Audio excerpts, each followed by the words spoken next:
Lordstown, Ohio, Wall Street is fretting that the auto industry is heading for a downturn, but for thousands of workers at General Motors factories in the United States, the hard times are already here.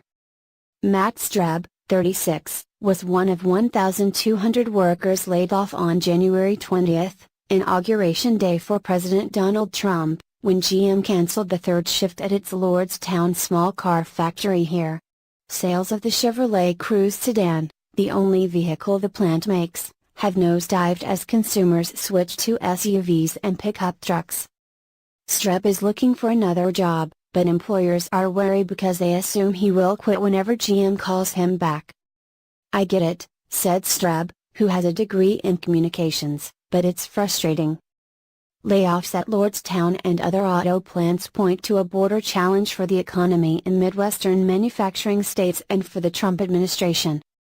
This is about economics, not what Trump says.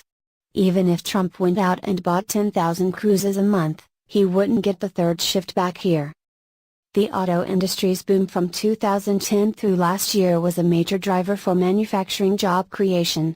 The fading of that boom threatens prospects for U.S. industrial output and job creation that were central to Trump's victory in Ohio and other manufacturing states.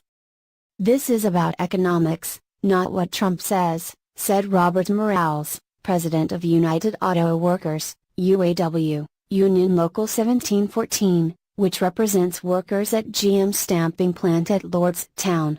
Even if Trump went out and bought 10,000 Cruzes a month, he wouldn't get the third shift back here.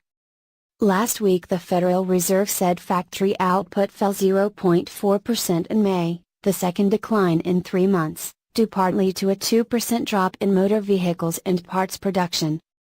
Mark Muro, a senior fellow at the Brookings Institution, has compiled data from government sources that show the auto industry punching higher than its weight in job creation in recent years, accounting for between 60% and 80% of all U.S. manufacturing jobs added in 2015 and 2016.